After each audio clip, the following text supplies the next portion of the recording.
Doctor Nahrin যেটা বললেন যে বাংলাদেশে পেয়ার ধরেন জামায়াত ইসলামী পেয়ারের জন্য কিন্তু তারা কিন্তু আন্দোলন সংগ্রাম করে যাচ্ছে। দুদিন আগেও তারা সারা দেশে কিন্তু সভা সমাবেশ করেছে, মানববন্ধন করেছে, ডিসিদের কাছে তারা স্মারকলিপি দিয়েছে পেয়ার সহ অন্যান্য দাবিতে। সেই জায়গাটায় ডক্টর নাহরিন বললেন যে বাংলাদেশে পেয়ার হতে হলে আরও 100 বছর লাগবে।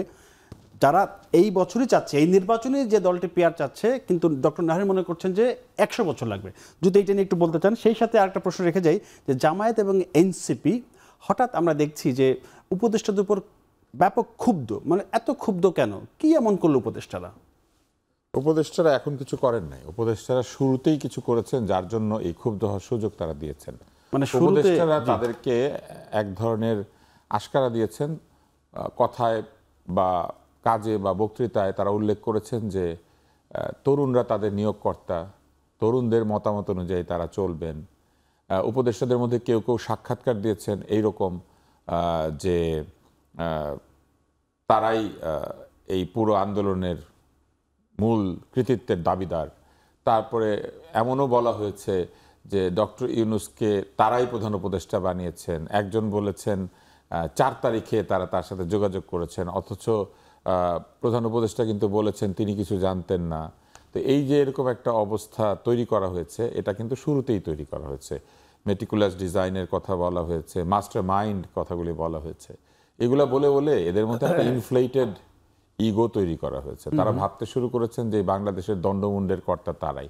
বাংলাদেশের দণ্ডমুণ্ডের কর্তা বাংলাদেশের 18 কোটি জনগণ। প্রতিটি জনগণের এই বাংলাদেশের ক্ষমতায় সমান অংশীদারিত্ব আছে। সকলে মিলে সংসদে বসতে পারবে না বলে তাদের মধ্যে যারা প্রাপ্তবয়স্ক তারা ভোট দেয় এবং ভোট দিয়ে তাদের প্রতিনিধিকে সংসদে পাঠায়। এখন জামাত কিংবা অন্যান্য যেসব দল যারা এলাকা ভিত্তিক, অঞ্চল ভিত্তিক, আসন ভিত্তিক ভোটে সংখ্যাগরিষ্ঠতা পাবেন না 1 to 1 ভোটে, তারা দেখেছেন যে তারা যদি এই 10-12 কোটি ভোটারের মধ্যে 1% ভোট জোগাড় করতে পারেন, মানে 12 লাখ, আর 3টে আসন পাবে। 12 লাখ তাহলেই তো 3টা আসন, মানে মাত্র 12 লাখ ভোট দিয়ে তারা 3টা আসন পেতে পারেন। এইবার 12 লাখ ভোটকে 300 দিয়ে ভাগ করেন, তো কতটা ভোট হয় এক একটা আসনে, এটা আপনি বুঝতে পারছেন, তাই না? তো এই যে 12 লাখ ভোটকে 300 দিয়ে ভাগ করলে অতি অল্প সংখ্যক অঞ্চল ভিত্তিক ভোটেও তারা 3টা আসন নিয়ে সুন্দর করে বসে যাবেন।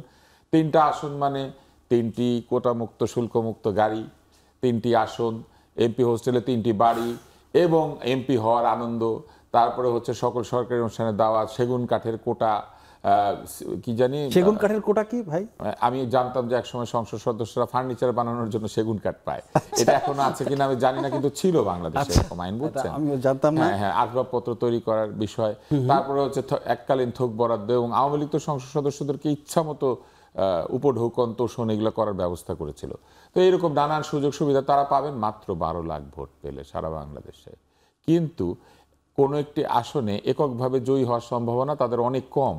আচ্ছা, এই কারণে তারা এই অন্তত 3টি আসন নিশ্চিত করতে পারবেন। এখন 24 লাখ পেলে 6টা, 48 লাখ পেলে 12টা। তারপরে বুঝতে পারছেন অতি অল্প সংখ্যক ভোট নিয়েও তারা অনেকগুলি আসন পাবেন, যেটা এককভাবে বিভিন্ন আসনে প্রতিদ্বন্দ্বিতা করে পেতে গেলে তাদেরকে অনেক কষ্ট করতে হতো, কারণ সেইখানে তাদের ব্যক্তির জনপ্রিয়তার সঙ্গে লড়াই করতে হতো। একটি এলাকায় একজন ব্যক্তি বহুদিন ধরে থাকেন, কাজ করেন, বসবাস করেন, তার এক ধরনের ইমেজ আছে সেই এলাকাতে, সেই ইমেজের সঙ্গে তারা লড়াই না করে তারা প্রতীকের সঙ্গে প্রতীকের লড়াই করবেন, নেতার সাথে নেতার লড়াই করবেন। অর্থাৎ তখন আন্দোলনটা কোথায় চলে যাবে, ভোটটা কোথায় চলে যাবে? বেগম খালেদা জিয়া, তারেক রহমান বনাম জামাতের আমির বনাম নায়েবে আমির বনাম এনসিপির নাহিদ এবং নাসির উদ্দিন পাটোয়ারি কিংবা তাসনিম যারা, এই যে কয়েকজনের ইমেজ, সেটার সাথে লড়াইটা হবে। এলাকার লোকের আর কোনো ইমেজারি লড়াই থাকবে না। আর এলাকার লোকটার কি হবে? এলাকার লোকটা বহু বছর ধরে কাজ করবেন, করার পরে যখন 3টা আসন পাবে তার দল, তখন ওই যে সভাপতি, সহসভাপতি এবং কোষাধ্যক্ষ যাবে, অথবা আমির, নায়েবে আমির এবং আরেকজন যাবে।